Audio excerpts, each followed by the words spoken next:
All right, everyone. Let's go ahead and get started. My name is Brian Banville. I am the Career Services Manager at Learn Academy, and I am super excited to welcome you all to today's event, Leverage a Tech Career to Support Your Art. Learn Academy is a full stack web development bootcamp based out of San Diego, and we are San Diego's, we're Southern California's longest running bootcamp, having started in 2015. And what we do and specialize in is we help individuals in gaining technical skills that allow them to transition into the tech industry as a developer, as well as some other career pathways as well.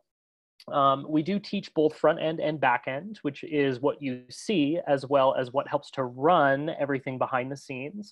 And the programming languages that we focus on are HTML, CSS, JavaScript, and Ruby. Our full-time bootcamp is a really awesome intensive program that lasts for 16 weeks. And what is really unique about our program is at the end of our program, the last 4 weeks is a guaranteed internship with a local tech company that either has a presence in San Diego or is located in San Diego, to gain some actual real world skills that potentially also lead to some professional connections for that first entry point into the career. And one of our specialties is career transitioners. Particularly, which is why we like to provide individualized career services. And so that kind of is a brief introduction to Learn. Our bigger mission, however, is to build and strengthen and diversify the tech community, particularly in San Diego, but also nationally as well, as many of our alumni have gone on to other locations, both nationally and internationally as well. If you want to check out one of our upcoming podcasts, we have one of our international developers actually is the next up on that podcast. But part of hosting meetups like this one is our way of giving back to and offer our knowledge to anyone who is interested. At Learn, we strive to create an inclusive and brave space. A brave space allows for people to express their ideas, challenge one another in a positive way, and most importantly, learn from one another, but never to disparage or cause harm. We want to make sure that we are doing our due diligence to keep our meetups a positive experience for all of you. So if on the extremely rare and off chance of any of our participants in our meetups or our classroom violating our inclusive and brave space, we will remove them from the event. Hopefully that does not happen here today, but because of our mission to really provide an inclusive space, that's something that we like to state at the beginning of all of our meetups. And with that, I do invite all of you to sit forward, engage in our brave space today. And we're going to start by learning a little bit about coding. So why are we here? Many of you are members of the entertainment industry. And with the recent public health crisis of COVID-19, we've noticed a gigantic impact on the entertainment industry. And what is different from other industries is there's this giant question mark of when that industry will really fully be able to come back. Having been a member of the entertainment industry myself, I'm very used to kind of that gig economy where we're always constantly looking for that next job and next gig. And now because things are so questionable, there's a little bit of opportunity, I think, to explore some other options. And that's why enter stage left the tech industry. I am a personal huge advocate of being what I like to call a dual careerist. I don't think that individuals need to sacrifice what they want for their lives in order to pursue a career in the arts, particularly financial stability. And so from an early on time for myself, I really strive to look for opportunities that I could have what I call a dual career pathway, where both my careers are very important. Sometimes they butt heads, but just like any great relationship, we're always able to work things out and move forward. And that's kind of one of the really, really great things about the tech industry that a lot of people don't necessarily know is some of the opportunity that the tech industry can provide to those in the entertainment industry that we oftentimes see as blockers or barriers for being a dual careerist. One of the big things that I love so much about the tech industry is it provides that really great opportunity to be a dual careerist and have that secondary career. For many of us in the entertainment industry, we know it as the survival job. I like to get a little bit away from that term and really kind of focus on that dual career because for many of us, that survival job starts to give us some I don't know how you all feel about when you hear the term survival job, but for a lot of people in the entertainment industry, we think about the service industry or retail or some of those hourly type positions, and that we are not able to work in industries that provide perhaps like a full salary and benefits that would allow for us to pursue our art slightly differently. What's really, really great about the tech industry is here in San Diego, an entry-level developer, for example, makes anywhere between $45,000 and $65,000 a year. And typically after a year of experience, that increases to about $75,000 to $90,000 career. For those who are more on the gig side of being a developer or website designer, after a little less than a year experience, you can make anywhere from $30 to $60 an hour compared to the entertainment industry, which focuses, or kind of the average by the Department of Labor is about $19 to $36 an hour. So it does provide some really great financial security. The other thing that it provides is flexibility. Now, the great thing about being in tech is typically you can do it from anywhere. I, for example, although our offices are based in San Diego, I'm currently in upstate New York, visiting family for the summer, which I feel very fortunate to be able to do. But a career in tech has allowed for me to be able to have more flexibility, not only in my personal life, but with my being an actor as well, which is great. We're seeing a trend in the tech industry in particular continue to increase on a yearly basis to move to remote-based workers. This is actually pre-COVID-19. Now that COVID-19 is here, remote working is actually looking more like it might stick around for a lot of companies, or most companies may adopt more of a hybrid role. And so this flexibility really allows for people to truly be dual careerists because the industry is set up that way, with many people kind of working flexible jobs, freelance or contract work as well. So you can kind of do a gig economy in the tech industry similar to the entertainment industry as well. I love that it is a great creative outlet. It continues to allow for the juices to keep flowing.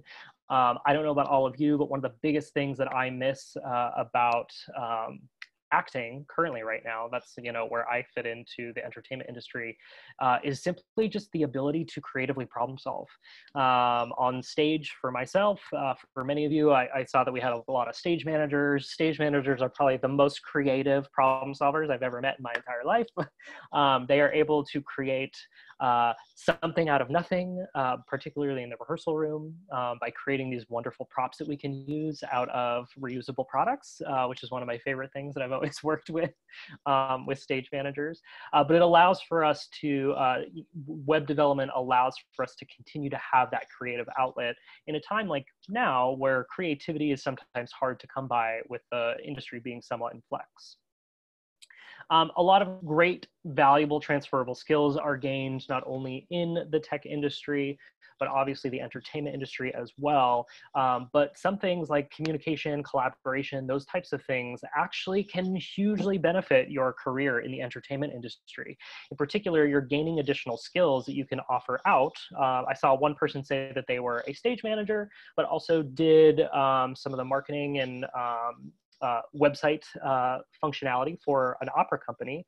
And so very similarly, by having these tech skills, it allows for you to potentially get into other avenues that might be a little bit more secure when performing or being able to create art is not.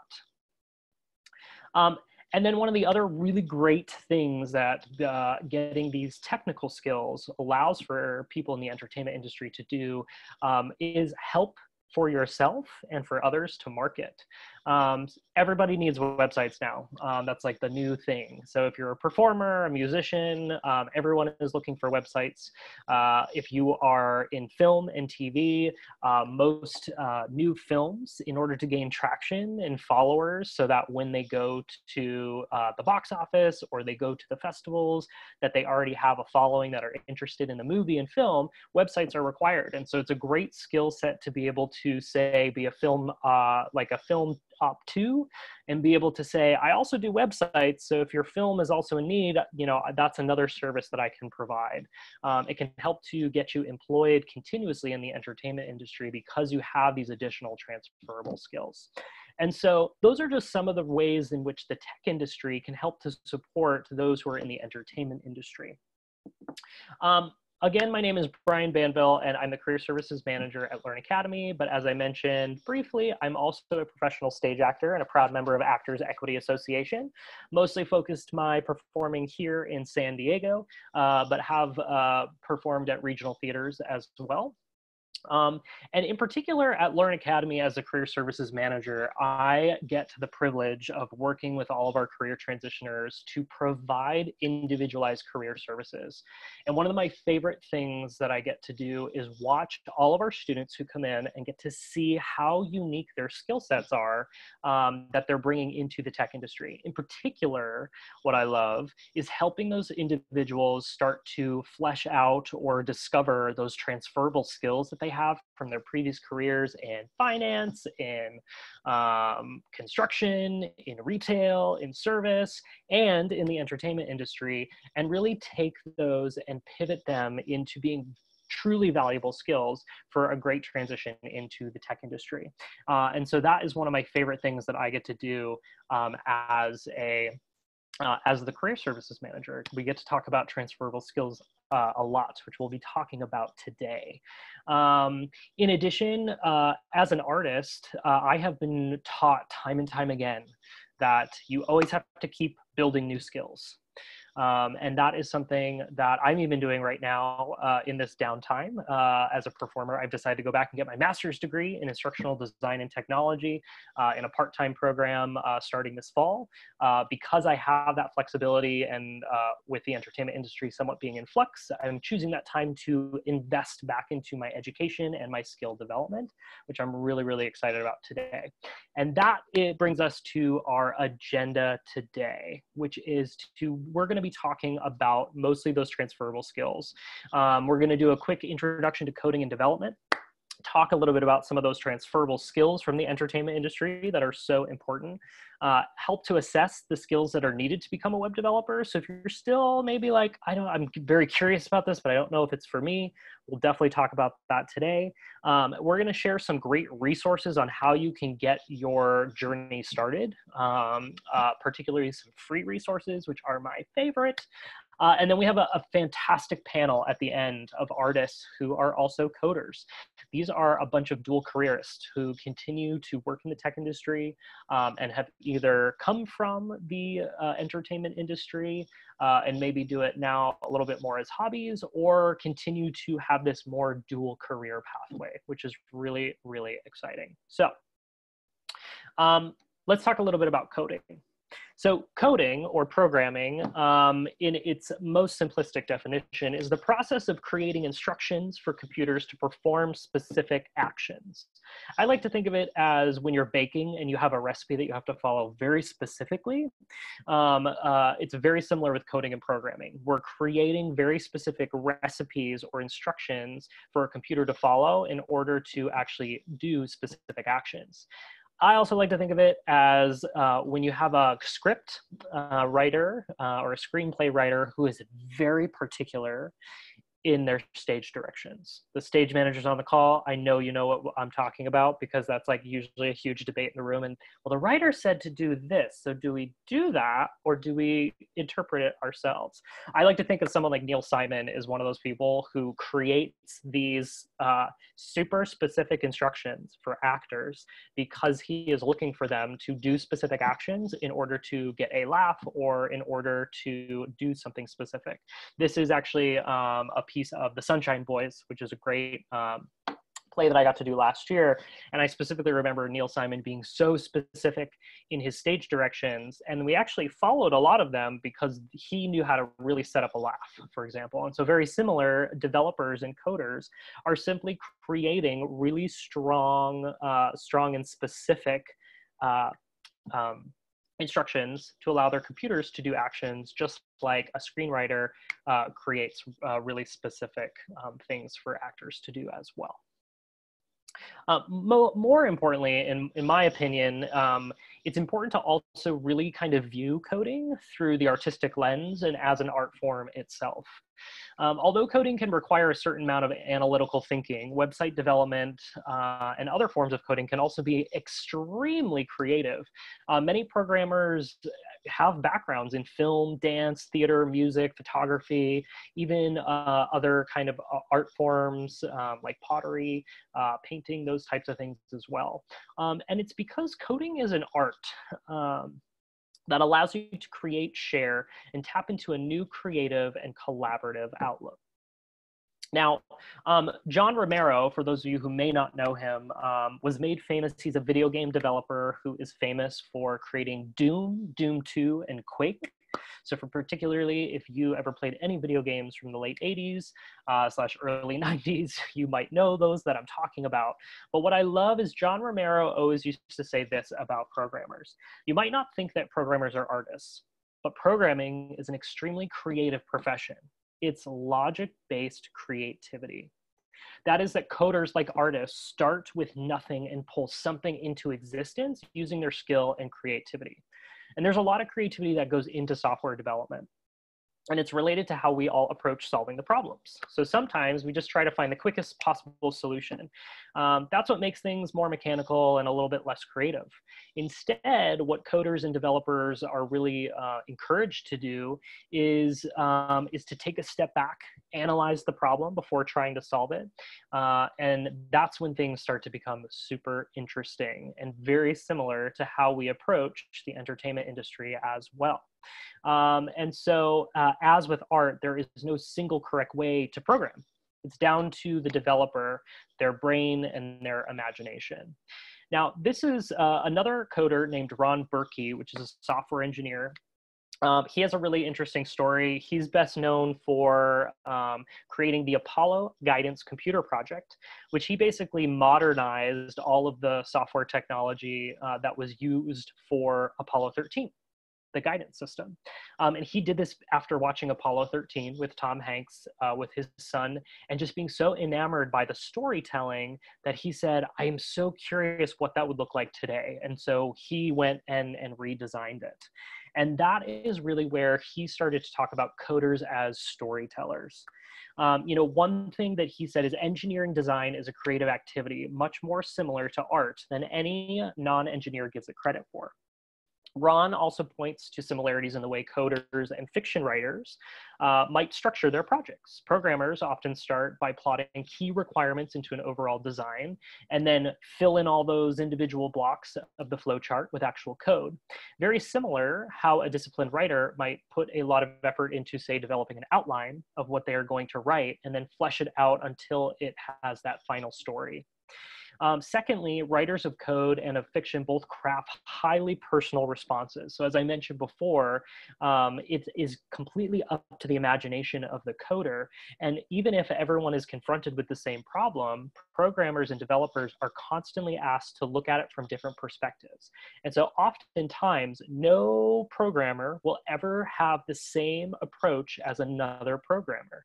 And this is what continues to bring that creativity in and allows for storytelling to take place. Ron goes on to say, for programmers, any solution to a problem is the result of a very individual set of choices. Another engineer would have produced something different, something perhaps more beautiful or uglier than what you had done, but the creativity comes from imagining those different choices and really trying to make them compelling. There's another really great research study that actually went in to look at the kind of the similarities between storytelling and coding. And it actually went into like this whole neurological science, which I'm not going to go into today because it gets a little bit deep. But what's really great about it is they started to see a lot of similar impacts to the brain that coders have as those telling stories. Now, one of my favorite examples from Learn is how our students work with coding through storytelling. And typically that's done through a lot of the projects that they get to do throughout our course. Particularly using real world case studies. One of my favorite projects that our students get to work on is actually something that our sister company, Notch 8, who you'll meet some of their developers today, they actually were approached by a client to create a Tinder clone for a very specific user case, cats.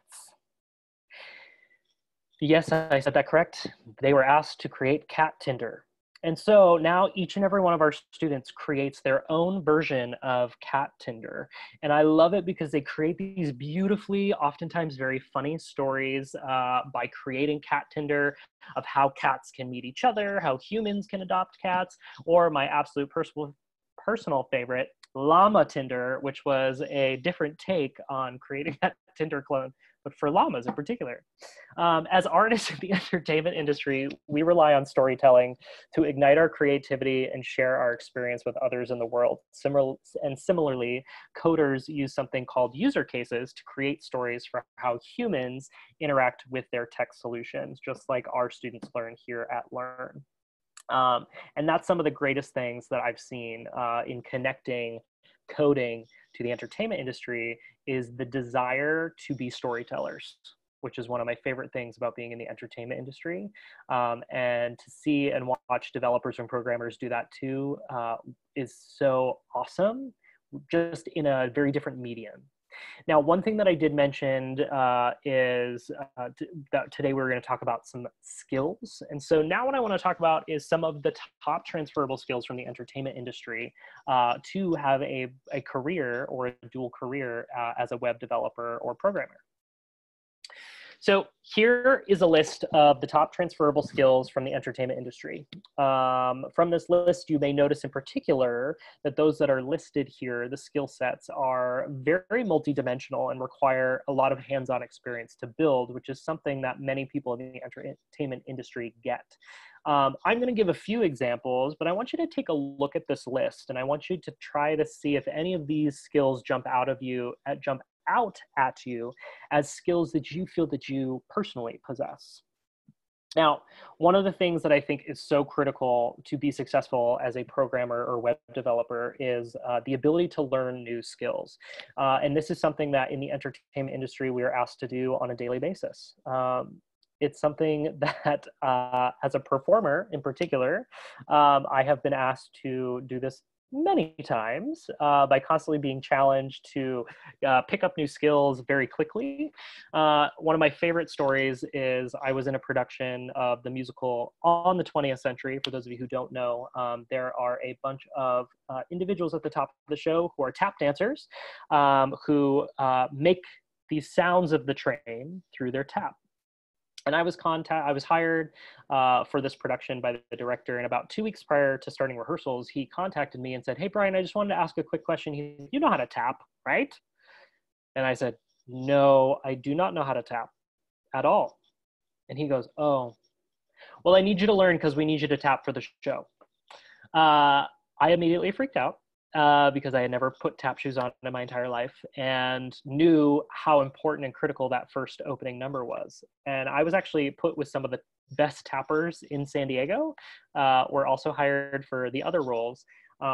And so I had to pick that skill up real quick. I had about 4 weeks to put it together. And what was so great about that experience that I remember is that I constantly just had to keep pushing myself to learn that new skill. And that is something that programmers and coders thrive on in their industry, is that the desire to learn and pick up skills quickly and have a real desire for lifelong learning. Each day within the industry, you can expect to learn something new. Even developers who've been doing this for 15, 20 years, one of the things that they always say to our students is, I learn something new every single day. And oftentimes it's people who are just starting to code that teach me more than I knew the day before. that's actually how we got our name Learn. So one of the things that we do and specialize in is knowing that technology changes all the time. And because our founder, Chelsea Kaufman, also comes from the entertainment industry and worked as a managing director at a local theater in San Diego, she knew the importance of continually learning new skills and applying those skills. And so one of the big things that we do at Learn is we teach people how to learn and apply that learning quickly. We just do it through technical skills. But the importance behind those two things is the ability to not only learn them, but apply them very quickly. And that is how our program is structured out and kind of how we get our name as well, because things are ever changing, particularly in the landscape of technologies. And so we want to make sure that we're preparing our students for that as well. So learning new skills is so critical and such a great transferable skill from the entertainment industry. One of my other favorites is to advocate for our work. We have to do this all of the time in the entertainment industry. We're constantly being asked to advocate for the work that we do. We are constantly going out on interviews to be a stage manager. We are oftentimes showing our work in portfolios through film, TV. As a performer, we're constantly going to auditions and callbacks to show our art and try to turn that into a job. And so we are constantly finding ourselves having to advocate for our work.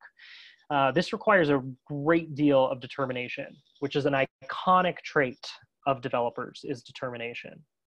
And programmers are unique in their approach to solving problems and wanting to kind of just keep pushing to solve that problem. And that's really where that determination comes in. As I mentioned before, each coder and programmer typically approaches each problem completely differently. And so they're constantly being asked to discuss their work, advocate for their work and their solution in particular. One thing that we do at Learn to help support our students in developing this skill even further is we ask them to consistently present their projects, not only to their cohort mates, but also out into the tech industry. And what this has allowed for our students to do is to get some really great critical feedback, but also experience that opportunity to advocate for their work. And most people who are hiring web developers and programmers, they get super excited when people can talk about their projects and advocate for the work that they did. Even if it's not 100% done rightly. The reason I put that in quotations is that's not really a real answer in the tech industry. But even if it's done differently at that company, by seeing how you process and advocate through how you solve the problem, companies get really excited to work with people as well.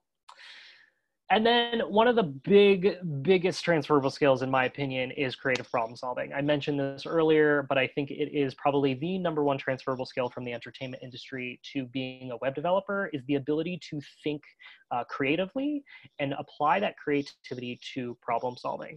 As I mentioned before, John Romero even was quoted saying, "Coding is logic-based creativity." And this is something that I think that entertainers do all of the time. Oftentimes we have to set up a specific scene in a certain way so that an audience member feels something or can actually see someone. My favorite weird rehearsals, stage managers on the call, I know that you can relate, is tech rehearsals are my absolute favorite thing in the world because they require so much creative problem solving. And for some people it can be very tedious, but for many people it's about figuring out, do I move this person slightly upstage versus downstage so that the audience can see them, which is perfectly timed. You know, my wife is a choreographer and I think it's absolutely phenomenal what she does with dance to creatively problem solve all of the time, especially during tech rehearsals, especially at one theater in particular that we work at. She's so good at using the space and solving problems on the fly through her creativity of dance. And so this is something that I constantly see in the entertainment industry and is such a huge plus for people who are entering as web developers or programmers, is the ability to already creatively problem solve, because this is something that they're asked to do on a daily basis. And so this is something that is really great. You know, these two items down here, you can, you know, sometimes we're asked to create a 20-foot tall gorilla and put them on stage in a Broadway house and make sure that that creature can also have and express emotion for the audience. Or if it's Pixar studio, animation studios that utilized a ton of coding and programming in order to really kind of take animation, video animation, into a totally different trajectory that has really changed the whole face of the entire industry based off of being able to tie in that programming and coding and creative problem solving to tell these beautiful stories. At Learn, our students get the opportunity at the latter half of the program to create a web application from idea and concept all the way to deployment or launch, or making it go live in just 2 weeks' time at the end of the program. And this utilizes so many of the skills that you see here, in particular creative problem solving, because we don't really give them certain things that they have to do, technologies they have to use, but they can come up with any idea possible. And some of the things that our students come up with have been truly, truly fantastic. So those are just some examples of some of the transferable skills from the entertainment industry. What I'm going to ask you guys to do now is take a look at this list again.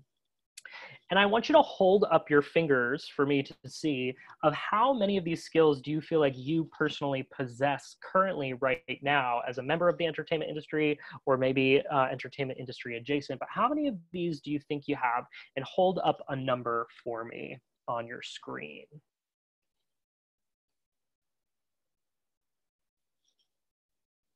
Cool.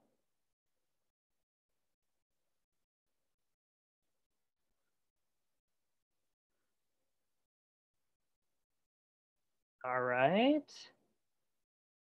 Awesome.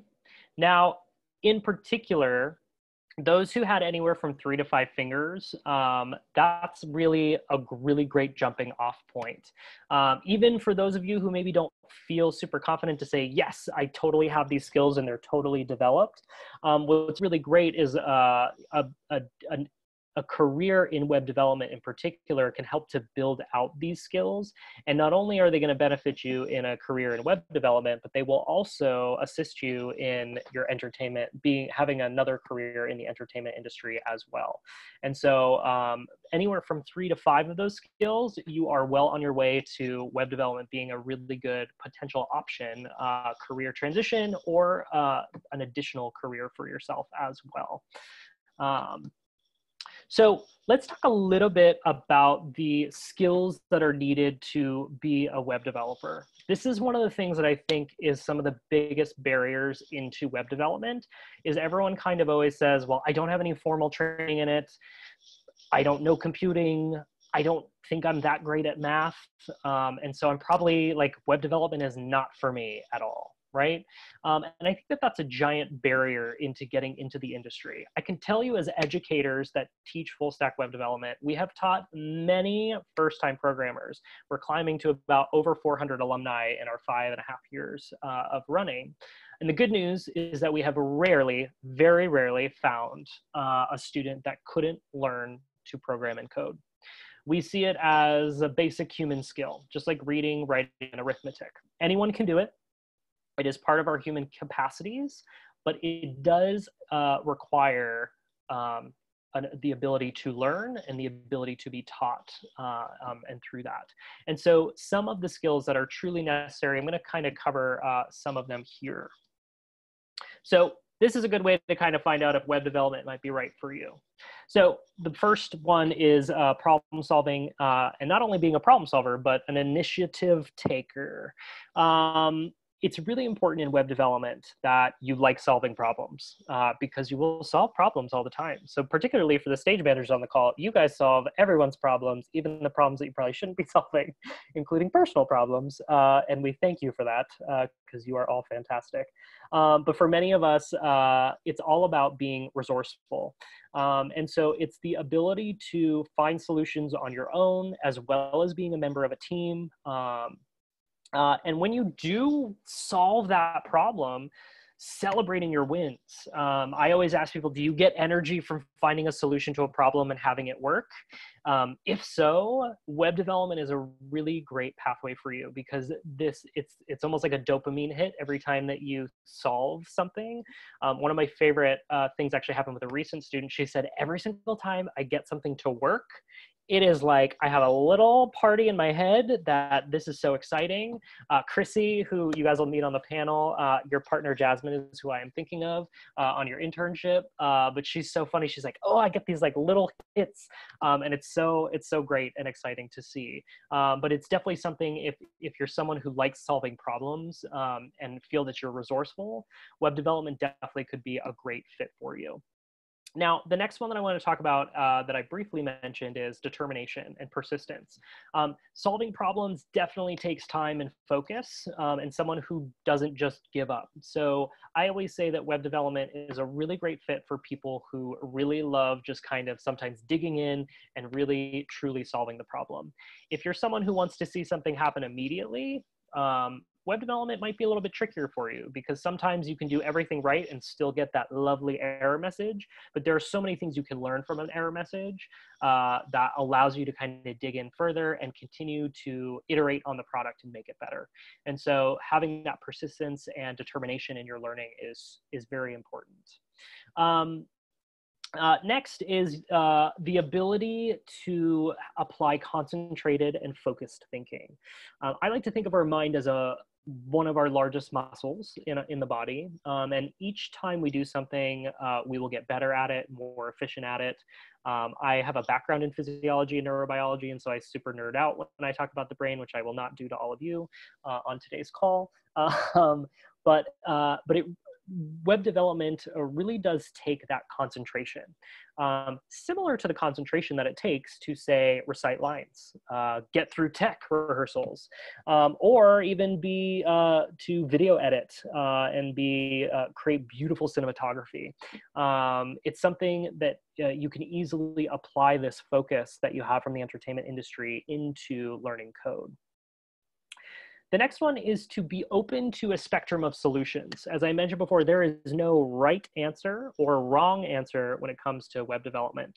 There are many different pathways there are many different ways that we can kind of interpret a problem, just like there are many different ways that we can interpret a character as a performer, or that we can interpret a piece of music. I love covers. Some people hate them, but I love them because I love to see what musicians can do with music. To me, it is so I wish I had that skill to be able to create covers. But in reality, programming is more like writing poems or short stories. There is an aesthetic and beauty that can be seen in your code, and sometimes it is only recognizable by you and other programmers.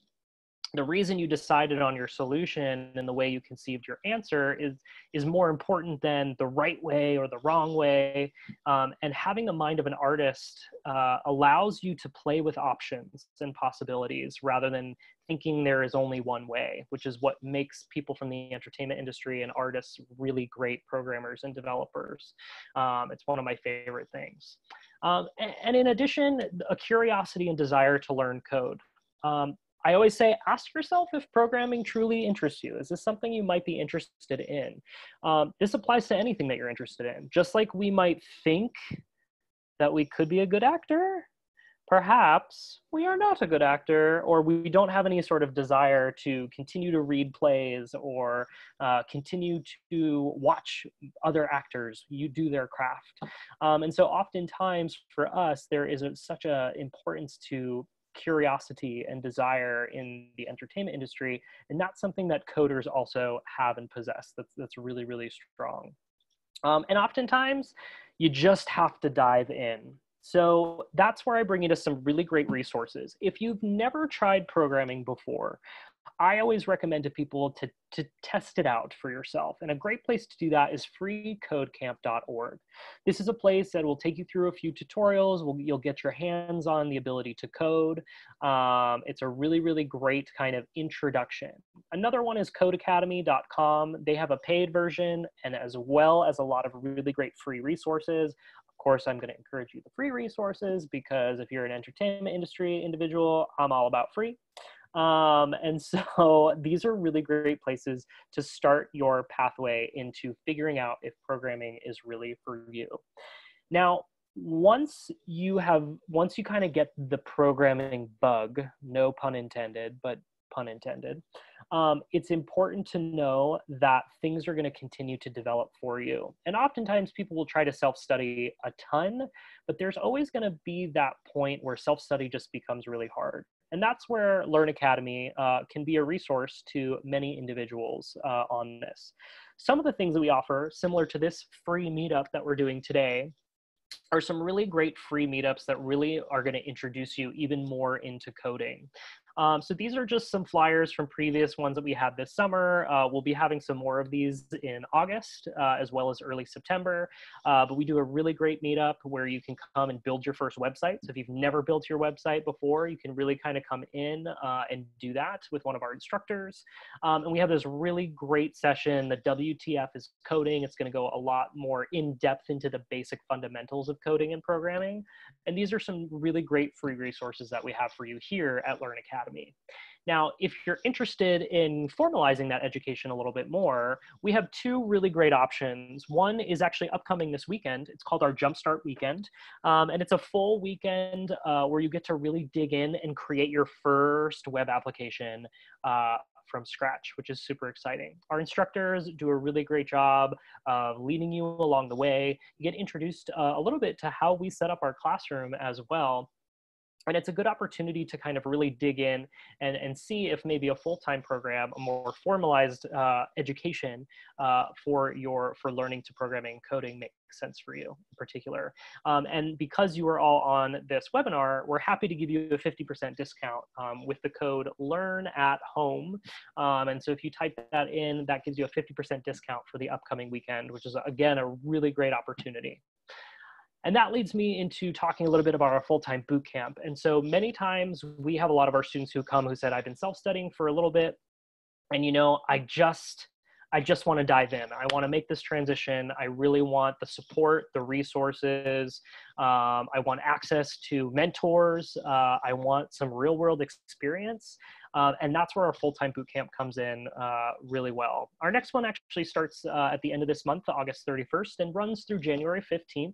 So it's actually in a good time slot for where the entertainment industry is likely to reopen. But it's a 16-week experience, as I mentioned before, with a guaranteed internship, and we have many different scholarships available. And so I encourage going to learnacademy.org to find out even more about some of those scholarship opportunities. But this full-time bootcamp is a really great opportunity for those who are looking for a good structure and to really dive in. If you are looking for a career transition, I can guarantee you that our bootcamp can really help you get there. And you'll actually be hearing from some of our alumni in just a second. And so that leads me to today's Coding Artist panel.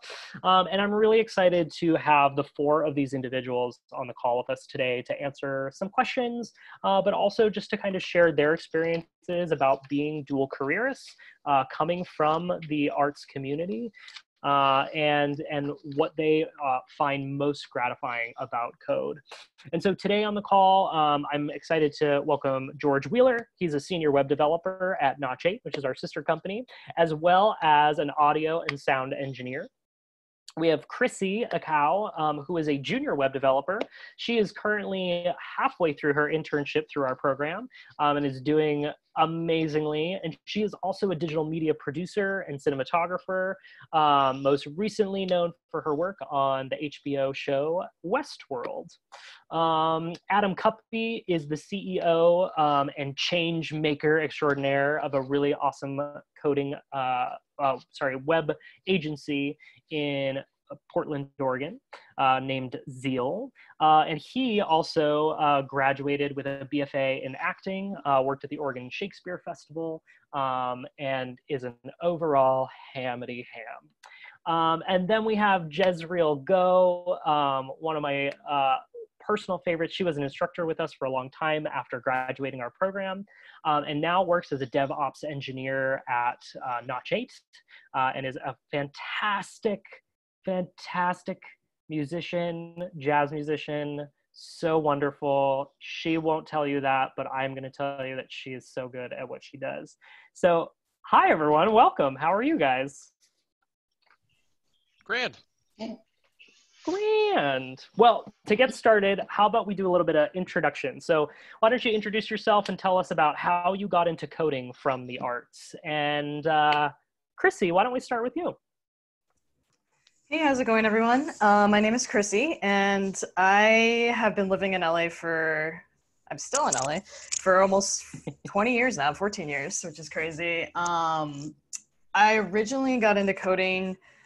It kind of, as some of you can relate, like the jobs come and go. And so it's one of those things that I kind of was like, something a little bit more stable sounds great. And so I started coding by making my website in 2012, which was nothing to be proud about. I guess kind of something to be proud about, but nothing too fancy. So that was kind of my first taste of coding. And then since then, I kind of just did a little bit of like the Code Academy and all that stuff. And then I always wanted to take the leap into doing a boot camp, and I finally did it.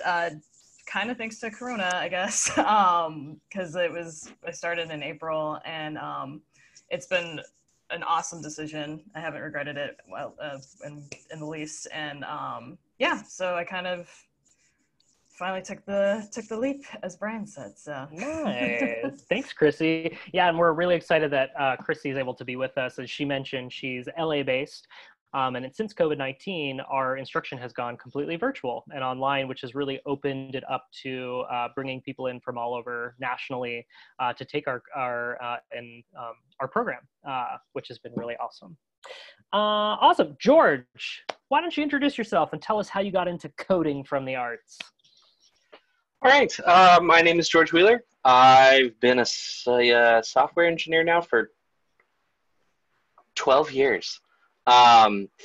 Initially, I right out of high school said I want to do music, more specifically the audio engineering side, and got to, kind of get a start here in San Diego and whatnot. And about halfway through my major, realized like, oh, this is a lot of fun. This is great.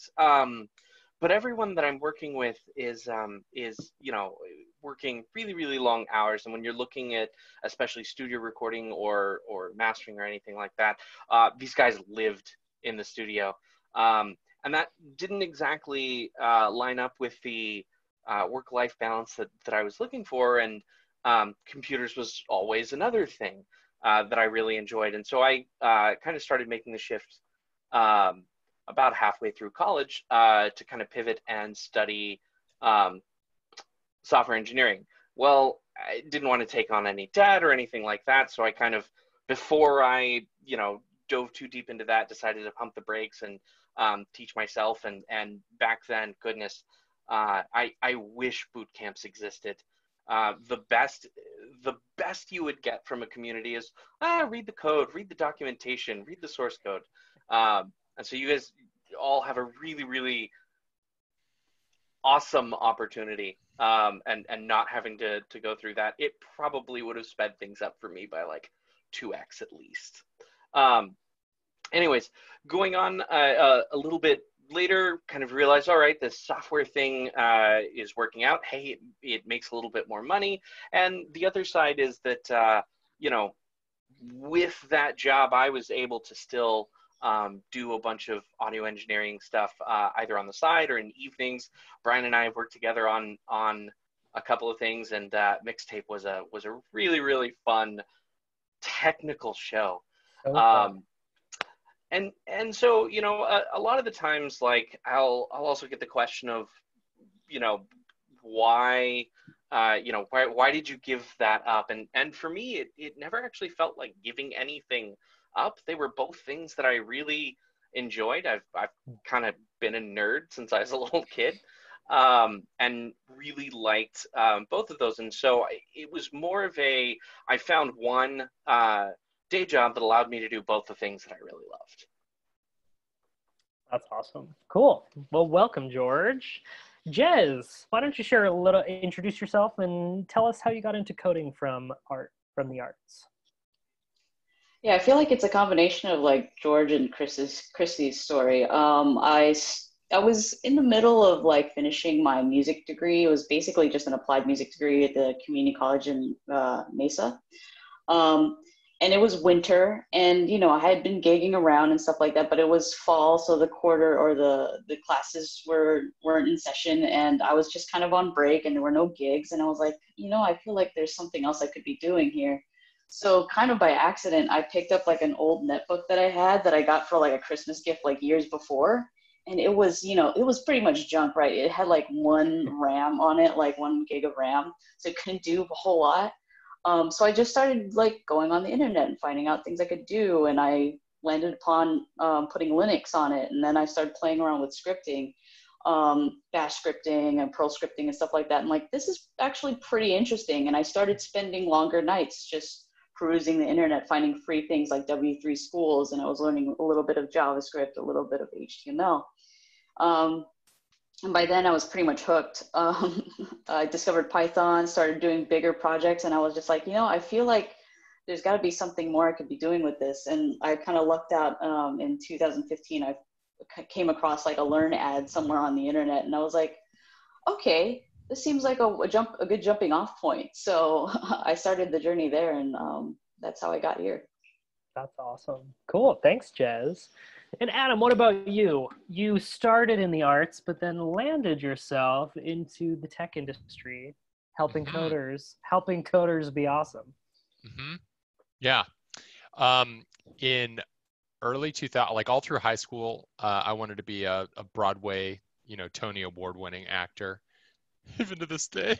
Just kidding. Just give up on my dreams. No, I'm just joking. Anyway, no. So I went through high school wanting to do stage acting, and so then I went to college to do stage acting, and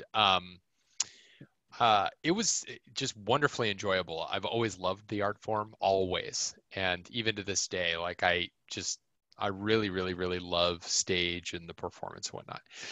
But after I'd finished college in 2004, I was at the Oregon Shakespeare Festival, and there was an actor there that had been on a handful of things. You might have his face might look familiar to you. And I'll never forget having the conversation of like, so what's the life of a full-time actor look like? And he's like, well, every 3 months, I don't know where I'm going to work next. So, and I have a certainty need. I loved the art form so much, and it was not the type of life I wanted to live. No judgment against anyone who loves that. It just wasn't for me. And so I could vividly recall the moment. And so I knew in that moment, I was like, okay, I've got to find a way to make money not a part of the art that I love, so that I'm just never bound to that. I want to live a type of life, and I just want it to be independent from the time I can spend on stage. I can be more discerning, you name it. Coincidentally, about the same time, I was, my filler job was I was the assistant manager at this little dinky resort in Ashland, Oregon. And I helped run the front desk, and we would get phone calls all the time about, who knows what, rates and random stuff. And I had this idea. I was like, it would be really neat if instead of getting a phone call, they could just like send an email to us, because there's so few of us, and then we could just kind of like do all the emails at once. And I was like, I have no clue how you do that. Not a clue in the world. So I started going online, asking, like looking up questions. This is kind of in the early-ish days of Google, so there weren't a ton of resources online. There's nothing like there was today. There was no YouTube. There was no nothing. And so I would just go online and I would search for keywords that I had no clue about. And I would see code and it made no sense to me, like carets and greater than signs and numbers, and no idea. But I found this one blog post, where at the bottom of this big long piece of code, there were 2 words, email and name. And I could recognize that. And I was like, oh, I wonder if this would work. So I quite literally copied it, pasted it. I called up the web administrator for the website of our company. And I was like, hey, what do I do now? Like, he walked me through like getting it onto a server. So it gets onto the server. I load up the website. The thing didn't crash. Let's start there. Nice. And I click on the button and the form pops up, and I'm like, oh my gosh, what the heck? Fill out the form, name, email address. I hit submit. And the next thing I know, I get an email saying that it went through. And I was like, in that moment, I was like, oh my gosh, like I can build anything I want. Like the platter of life is in front of me and I can feast from it, and famine is for others. So that was when that all started for me. And I continued as an actor for a while, did some just work there. I ended up in marketing for a little while. And then I co-founded the current company, Zeal, in 2013 after years of different attempts at different things. And ever since then, here we are. And so now I have the great opportunity to work with you all and do a lot of things nationally, internationally because of it. Nice. That's awesome. And now you built a child too. Yeah. Like a computer child named Charlie, which is fantastic. Yeah, she looks very human, acts human, but I treat her like a little piece of software, So my next question for all of you is, what aspects of your careers in the arts do you think transfer the best into becoming a developer? Jez, let's go ahead and start with you. That's kind of a hard one. I feel like coming into this, I thought the collaboration piece was huge, because as a jazz musician, you're constantly communicating with like everything. Leading up to a practice session, you're talking about the chord changes, you're making changes on the fly, you're talking to each other with the notes, kind of those kinds of subtleties. The other huge thing was when you were talking about learning new skills. I feel like as an artist, that's a huge, like you're saying, it's a huge part of your work. And it's the other facet to that is like you're always honing your craft. And that's like a huge thing that you're doing as a software engineer. You're always trying to find better ways of doing things, because that improves your art. It makes your solutions more elegant and things like that. So I feel like those are the biggest things that I'm bringing with me from, being a musician. That's awesome. I love that. Well, especially the imagery of talking to each other with the notes on stage. It's very similar how coders talk to each other through their code, and making sure that a human can understand the code as well. Similar right. to, for some of us, maybe there's some jazz out there that isn't so great on the human ear. But for others, it's really great. That's awesome. Adam, what about you? What are some of the things that you feel like as an artist have transferred really well into the tech industry for you? The mode of practice and rehearsal. This is a big part of what I talk about, some of my kind of core principles and beliefs of what's missing to a certain extent from most industries, but definitely from software engineering and development, is just the routine of practice and using that as a really powerful tool to get better at anything. Just yesterday, I was having a conversation with the CEO of a company, and just talking about this very specific thing, that at Zeal, what we like to think very intently about are the principles and what I think of as the rehearsal process. We don't use that label, but that's effectively what it is. And as like what Brian said early on, this is something that I really do believe that anybody with the willingness and drive, and it doesn't require some immense amount of drive, you just need to be willing to push past the uncertainty. Anybody that's willing to do that, this is something you can do. You don't have to be great at mathematics. You don't have to be great at almost any one thing, other than to a certain extent, you have to have perseverance. Well, as performers or anywhere in the arts, that's effectively the thing that's pushing you through a rehearsal process, because the point of the rehearsal is to ingrain it in the body so that you can just respond to the moment. And in software development, that's a lot about what writing code looks like, is you're responding to this either big abstract idea, or you're responding to the dynamics of you and the team. And as a result of that, like just having some level of automated response is what kind of helps keep the multitude and massive amount of information and the stuff we have to know available to us. Because you simply cannot know it off the top of your head, like a lot of people seem to think.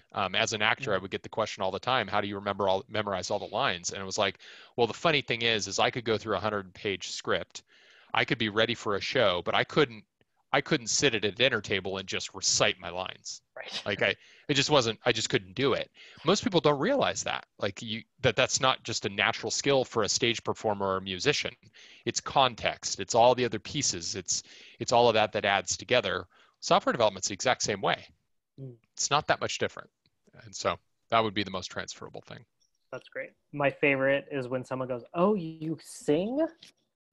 Well, go ahead, sing something for us. Yeah. And my response is always, I say, well, I'm a professional singer who gets paid to sing. So if you'd like to take out your wallet, I'm happy to oblige, but that's about it.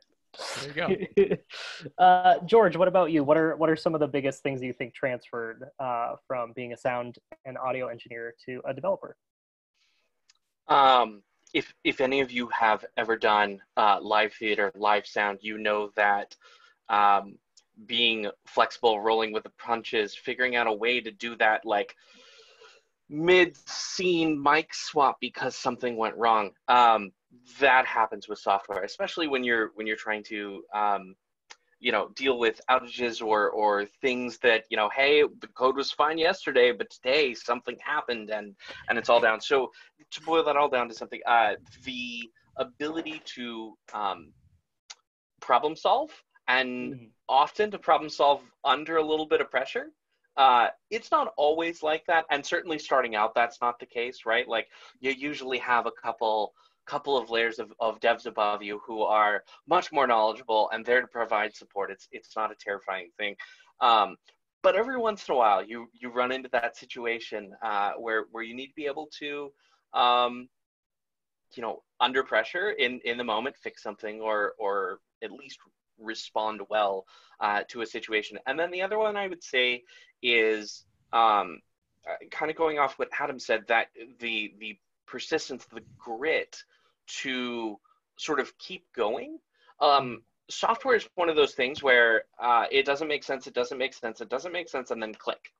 It makes sense. And everything all that time, all that effort you were putting in, all of a sudden a light bulb just goes off and you're like, oh, I understand all of the pieces now. And so the ability to just persist on that and to keep working on it, and even once you've got something done, the ability to sort of iterate and refine the end product is also something that, like, as a sound engineer, like, it didn't matter how many times I had done the show, I was always looking for a way to improve that. And there's no difference with code.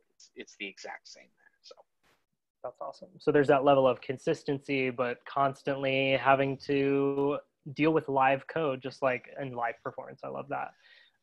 Chrissy, what about you? What do you think are some of the things that transferred best for you from your career as an artiste? I think everyone made very good points, and I think in summation, probably for me, definitely being flexible. I think George mentioned that. That's been huge because, on set and for any live productions, like normally if everything's going right, something's going to go wrong. Like if you're on schedule, everything, you're like, okay, this is going too well, something's going to happen. And then when those things happen, you have to be okay pivoting and maybe moving in a different direction or, changing things quite a bit. And I think coming from a arts background like that, you're used to those situations and you're used to being like, okay, I need to take a step back and look at this from a different perspective, and then let's go this route instead. And I think that is huge because I think working with people who are not from those industries tend to have a hard time kind of, I don't even say thinking outside the box, but maybe being okay attacking things in different ways. It's kind of, it's just not innate in them, where I think for us, it's something that we've always had to deal with. So for me, that's been pretty great in terms of like having to attack certain problems or just trying to work as a team. Sometimes you just have to pivot and be okay with it. Yeah, no, I love that. I can remember a rehearsal I was in. Every rehearsal I came back to, the director said, we're going to change your character's direction. And so every day it was coming in with new things. And I think finally I said, like, oh man, I'm a horrible actor. I don't know what I'm doing. I can't make the director happy. And just like George said, one day it just clicked, but it was that persistence of keep showing up, keep honing your craft, as many of you guys have said, which I think is so great. That really allowed for me to do that. And I think what allows for people to also transition into various different, we have a lot of students who, at the end of our program, maybe transition into more like tech project manager roles or more kind of those personable roles as well, as they start to really learn how to pivot their skills and the skills they're developing as developers and really make those unique in whichever arena they enter into, which I think is great. This next question I'm going to open to everyone. Not everyone has to answer, but I'm curious for any of you, what would you say some of the biggest barriers were for you in getting into the tech industry from being an artist, and maybe how did you overcome them?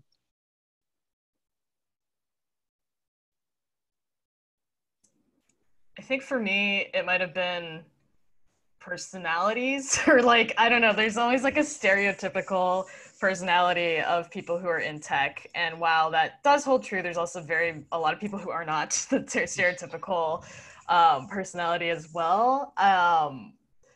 You know, as creatives, we're a little weird, we're a little different, and there's just as many weird and different people in the tech industry as well. So I think that for me was something that I think I was a little hesitant, and you know, in a lot of ways, the tech and film industry are very similar, especially like flexibility. And I think, I mean, really time management wise, I think the film industry kind of abuses its workers sometimes because we work very long hours on set, but tech is a little bit better in that way. Yeah, so I think that for me was my biggest barrier. And but I think also film, you also meet a lot of different people too, or that you don't work well with. And so it is, I mean, it's more of like a life experience thing, I think, as opposed to being like tech versus Awesome. industry. So Chrissy is the champion of Giphy or Jiffy, whichever you prefer in pronunciation, but she is the champion in her class of a great GIF to express her point, which I love. Did anyone else feel like they experienced any kind of big barriers into getting into the industry, or barriers that you know that others have experienced as well? So in both of these roles, often for audio engineering, you're behind the scenes. For tech of a company, you're usually behind the scenes. You're not the proverbial rock star in marketing or sales, or literally the rock star on stage, right? And what's interesting is that in both of those roles, the biggest comment that anyone can pay is to, I shouldn't say the biggest, but one of the biggest compliments that can be paid is they say nothing, right? Like, you know, you did your job well as an audio engineer when nobody recognizes that you were there, right? The same is with software, right? Like, you've done your job well when everyone's like, oh yeah, it works. That's what we expect. That's great. The challenge for me, being an extrovert in an industry where most of the people are introverts, not all, but I'm the only one at Notch8, I think, that is like the natural extrovert person. That has been a challenge for me for sure, and figuring out creative outlets so that I don't go a little crazy, especially during this time where we're all sort of working from home. That's probably been the biggest challenge for me. Yeah. George does such a great job, though. He's one of our mentors on our internship program, and he does such a great job of taking in the interns that go to Notch8 from various different personalities and stuff like that, and really drawing them into the team, which is a huge, I think, coup for Notch8 to have someone on their team that can do that. When the traditional thought is that everyone just kind of is in their dungeon coding in the dark, which doesn't happen except for one company that we know of, but they moved out of their space. Their developers specifically wanted to be in a dungeon, but that was just them. Most people are in the light. So my last question for all of you guys is, what is your number one piece of advice to someone who is interested in getting started, and how to kind of break into the tech industry moving forward? But what's your one piece of advice? Adam, let's start with you. One piece of advice. Don't have one piece of advice. Yeah. You can give two, 1.5. Okay. You can give 1.5. My one piece of advice. Yeah, I think it's fair to say, just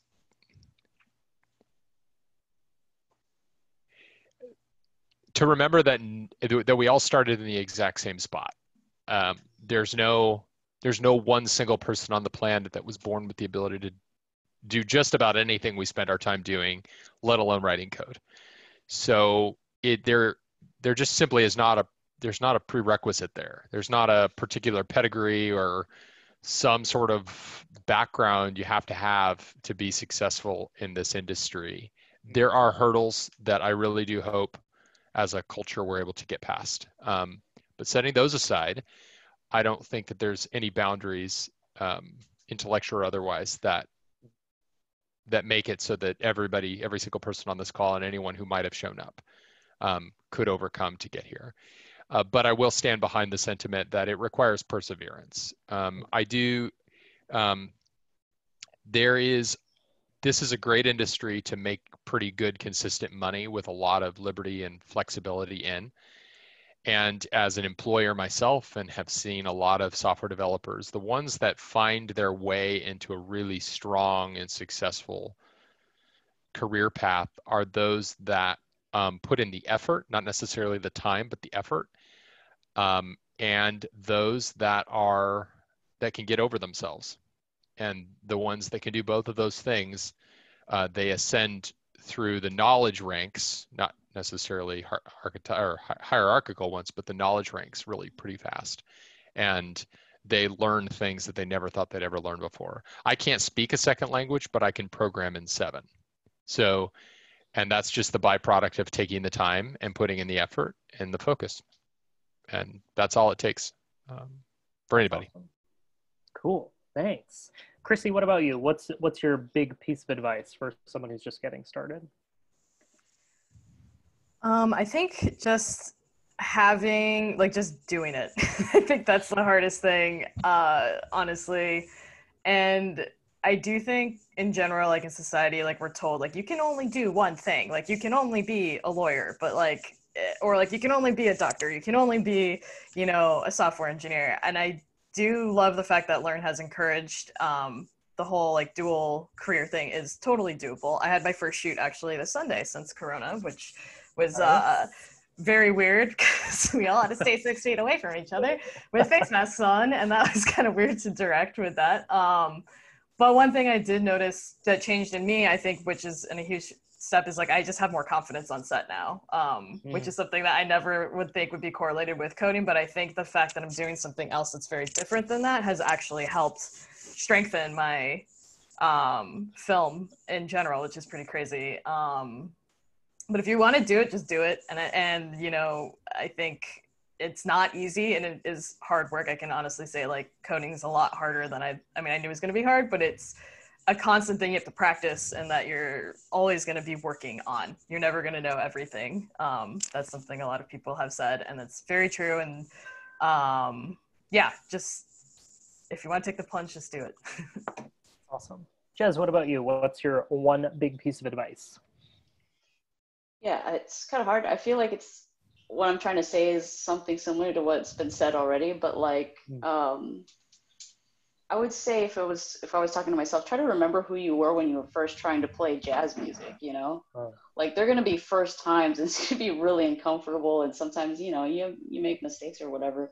But like kind of recognizing that and knowing that like, if you persevere, you're going to get to where you want to be, because that's something that's kind of carried over. Like for me, imposter syndrome has kind of carried over for both things. But like Chrissy said, doing code, I'm far more comfortable now. It's kind of empowering me to like go back out there and try to do more music stuff. So that's part's really exciting. So I would just say be open to that. It's part of your experience because it's just like when you were starting out on your art thing, for the people who had that same experience. So. That's awesome. And George, what about you? What's your big piece of advice for someone getting started? It's a little bit of a two-parter, but the first part of it is major on the concepts when you're learning. The concepts move from language to language, from framework to framework. Adam can answer to this. Like the hardest language to learn is your first one, maybe your second one if it's very different. But after that, it becomes a lot easier. And to that end, The other side of that is that software development is most certainly a journey. There is no destination, right? Like it is certainly, at least for me, a lifelong endeavor, because everything is constantly changing. The concepts stay the same for the most part. We haven't had a whole lot of new things since like the 60s and 70s as far as concepts. So you learn those, and it's going to be a little bit easier. And then the last part is just, in order to keep moving forward, always ask questions. Never, ever, ever be afraid to ask a question. Never be afraid to ask the same question more than once. Don't be afraid to say, wait a minute, can we back up a moment?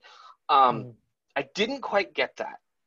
That's totally okay, right? Like, how many times do you sit there, if you're playing an instrument, do you practice the same bar over and over, the same few pieces over and over until you get it right?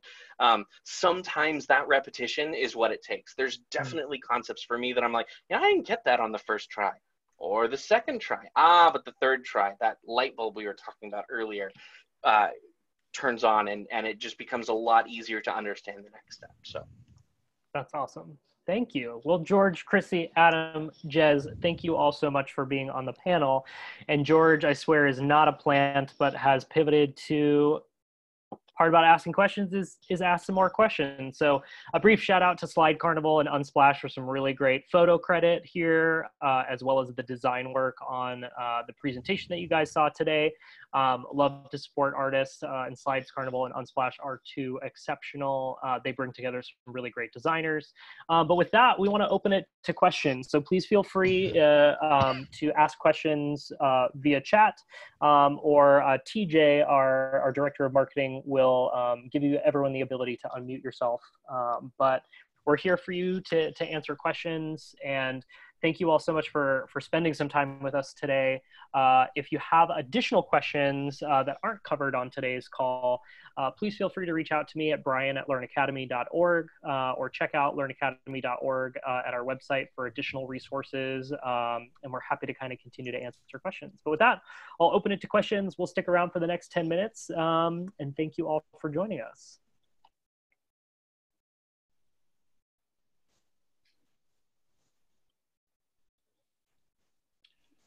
Just to hop in, Julia's question. Our Jumpstart takes place on Friday night for a few hours. I believe it's from 5 to 8. And then we do all day Saturday, all day Sunday. So that's from 9 to 5 Saturday and 9 to 5 Sunday. Our next one is happening August 7th through the 9th. And then we usually do Jumpstart every other month. So our next one will be in October. Awesome.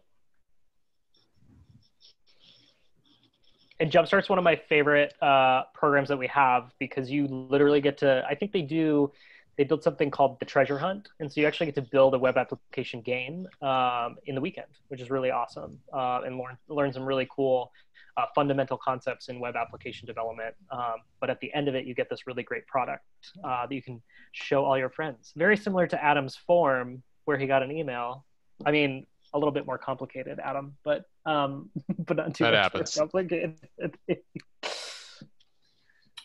Pat, if you're referring to the promo code for Jumpstart, the usual price for Jumpstart is $4.99, and so with the promo code, that'll be 50% off of that. I'll post that promo code in the meetup group as well. Awesome. And then our full-time boot camp is similar to the price point of a semester of college. And so, but it's because you get about 480 hours of direct hands-on coding experience. You get access to developers who've been doing this for quite some time as mentors, as well as that guaranteed internship program as well. And you are correct, Sarah. Jumpstart is meant for people from basically the very beginning coding level. So, we start with, what is an HTML tag? And then, like Brian said, we go all the way to building a JavaScript game. And Jumpstart is also online. So yeah, similar to our full-time program, Jumpstart has gone 100% online with everything happening right now. Yep.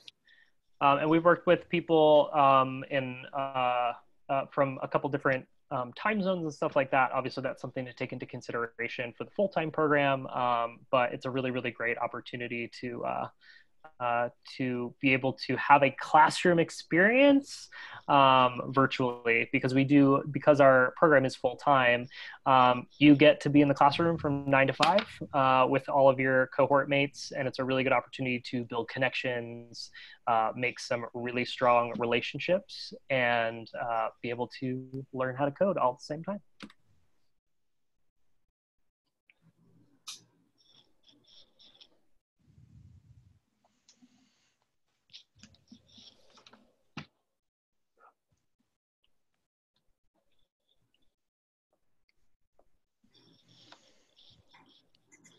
I also just want to make a quick shout out to all the stage managers on the call. We're so happy to have you guys. I won some silly award a few years ago, and my whole speech was about stage managers because I can't do my job without them. So I very much respect our stage managers. And if you were referred by Heather Bros, she's a very dear friend of mine. So I'm excited to meet you all virtually.